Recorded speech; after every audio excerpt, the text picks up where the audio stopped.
Welcome to this lecture. आज हम इस लेक्चर में development of poetry in the Elizabethan as, Elizabethan युग में पोइट्री का विकास कैसे हुआ उसको डिस्कस करेंगे। जैसे कि जानते हैं कि इस युग में सोनेट और लिरिक बहुत ज्यादा लिखे गए, तो देखते हैं कि किस तरीके से ये आगे एलिजाबेथन में बढ़ते हैं। Development of poetry in the Elizabethan age. The Elizabethan England is called a nest of singing birds on account of its rich poetic treasure. Elizabethan जो इंग्लैंड है उसको एक गाने की नेस्ट कहा जाता है, ऐसा घोंसला कहा जाता है जो गाने वाला है।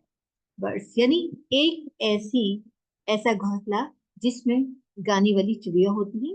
On account of its rich poetic treasure, और इसके अंदर बहुत ही अद्भुत एक एक कहते हैं ना, बहुत ही अद्भुत एक रिच पोएट्रिक ट्रेजर, इसको एक कविताओं का खजाना माना जाता है।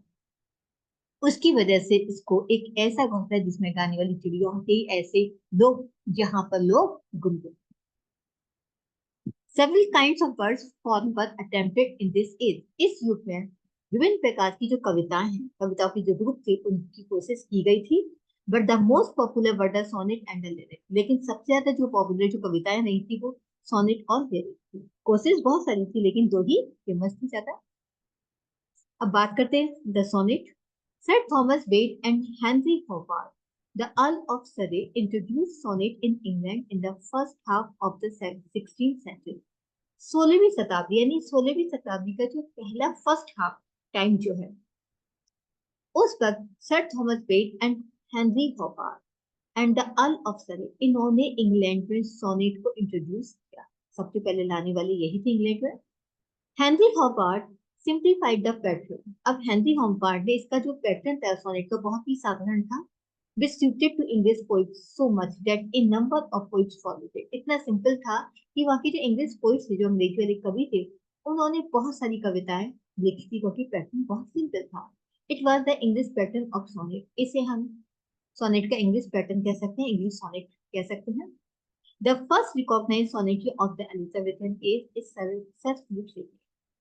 एलिजाबेथन युग के जो सबसे पहले जानी मानी जो सोनेटियर रहे वो थे sir Philip Sidney. His sonnet Astrophel and Stella is remarkable for variety of images. उनका जो सोनेट है एस्ट्रोफल एंड स्टेला बहुत ही स्मरणीय है, क्योंकि बहुत सारे इमेजेस का उन्होंने प्रूव किया है। The sonnet express his true feelings of love, और ये जो सोनेट्स है इसके वो प्यार की फीलिंग्स को प्रदर्शित करते हैं। In fact Astrophel is Sidney himself. अगर हम देखें कि एस्ट्रोफल की बात करें तो इसमें सिडनी खुद की है, एंड स्टेला उनकी जो प्रेमिका है पेनीलोpe एवरेक्स हैं, जिन्होंने लॉर्ड हिल से शादी कर ली थी। Spenser, the poet's poet, wrote some delightful sonnets collected in Emma. Spencer जिन्हें की पोइट्स पोइट कहा जाता है, एक उपाधि दी गई है। इन्होंने बहुत ही डिलाइटफुल प्रसन्नतापूर्वक सोनेट लिखे हैं, और इन सभी सोनेट को एमर्जी में संग्रह किया गया है, पब्लिश किया गया है। He composed 89 love sonnets in the Italian pattern. उन्होंने इटालियन पैटर्न पर कम से कम 89 लव सोनेट्स इन्होंने लिखे हैं। Another Elizabethan sonneteer of prominence was Michael Drayton. अब इसके बाद जो एक एलिजाबेथ में जो सोनेटियर रहे थे वो थे माइकल ड्राइटन रहे। His sonnets were published in a collection entitled Ideas Mirror. इनकी जितनी भी सोनेट थे जो पब्लिश हुए वो कलेक्शन का नाम है ideas mirror.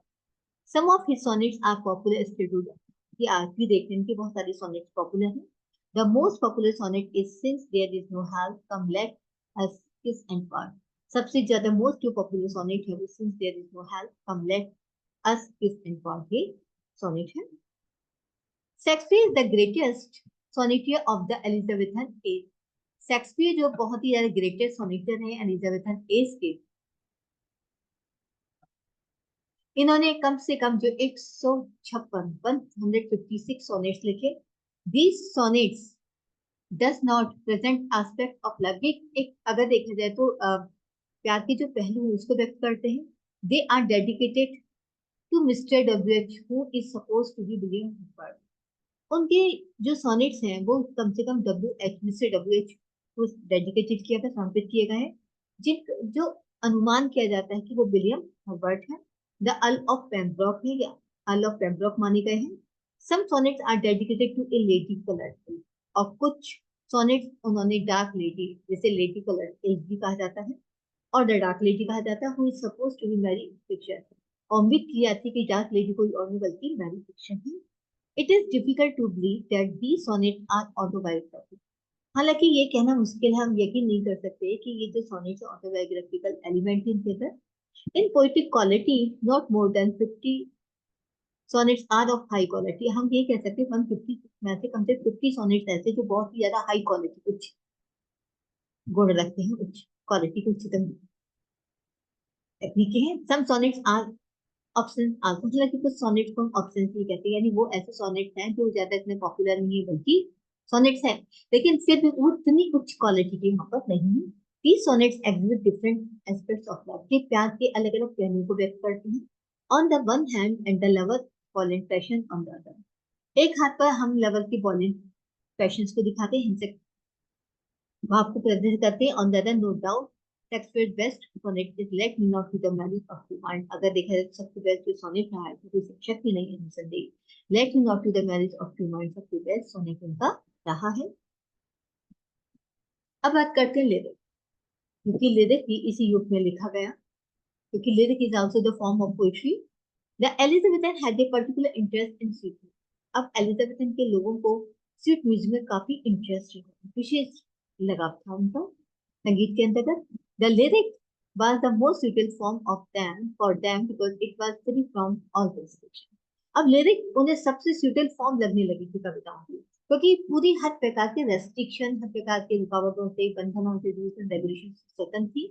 They perfected it for their dramatic purpose. उन्होंने इसको अपने ड्रामेटिक पर्पस की वजह से इसको परफेक्ट किया था। whenever dramatic speeches were composed in lyrical style, क्योंकि जब कभी ड्रामेटिक स्पीचेस लिखी जाती थी अक्सर उनको लिरिकल स्टाइल में लिखा जाता है, गीत के आधार पर ही लिखा जाता था। The dramatic speeches composed bye Shakespeare represent it quite clearly. Dramatic speeches जो कि शेक्सपियर ने बहुत सारी लिखी है, वो हमेशा स्पष्ट रूप से लिरिक फॉर्म में ही लिखी गई है। In the merchant of Venice Portia makes an emotional speech on the importance of love. Merchant of Venice में पोर्शिया एक बहुत ही भावात्मक स्पीच भाषण देती है मर्सी के महत्व को बताते हुए, which is undoubted perfect composition in lyrical tone. जो हम कह सकते हैं पूरी तरीके से परफेक्ट रूप से लिखित है, रचित है, और इसको लिरिकल टोन में ही लिखा गया है। The quality of mercy is not strain. ये पोएट्री की कुछ लाइन है जो लिरिकल फॉर्म में लिखी गई है और पढ़ने में भी म्यूजिक आता है। The quality of mercy is not strain.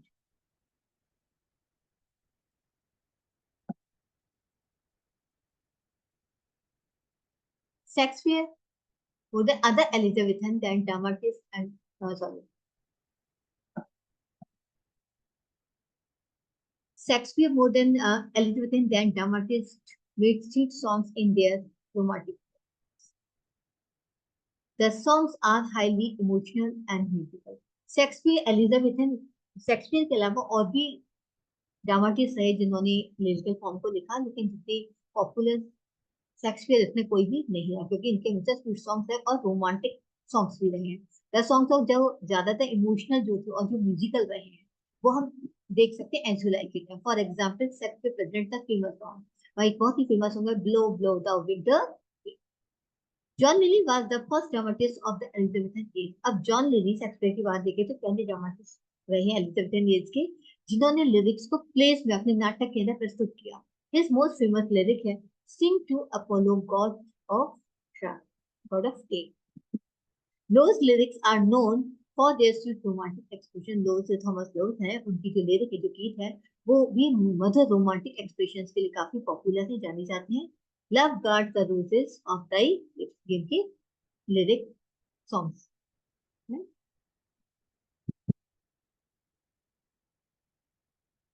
तो इस तरीके से देखा कि हमने इस लेक्चर में जाना कि पोइट्री किस तरीके से डेवलप होती है। पोइट्री में लिरिक पोइट्री की फॉर्म्स को हमने टू पार्ट में डिवाइड किया, बहुत सारी पोइट्री की फॉर्म्स को कोजेस की गई, लेकिन मोस्टली टू फॉर्म्स में इसको डिवाइड किया गया था, सोनेट एंड द लिरिक। इस लेक्चर में जाना कि स्पेंसर, सिडनी, शेक्सपियर ने भी सोनेट्स लिखी, फिर लिरिक्स बात की, शेक्सपियर ने बहुत सारे लिरिक्स वगैरह लिखे, जॉन लिली है। तो इस तरीके से जो टू फॉर्म्स थी वो कौन कौन सी फॉर्म्स थी जो पोइट्री की वहां पे इस्तेमाल की गई, चीज पे ज्यादातर लोगों ने काम किया। उम्मीद करती हूँ ये चीज समझ में आ गई होगी, आपको लेक्चर पूरा क्लियर हो गया होगा कि एलिजाबेथन एज में पोइटिक किस रूप में थी। तो उम्मीद करती हूँ कि आप इसे लाइक भी करेंगे और सब्सक्राइब भी करेंगे। प्लीज ऐसा करना ना भूलें। Thank you very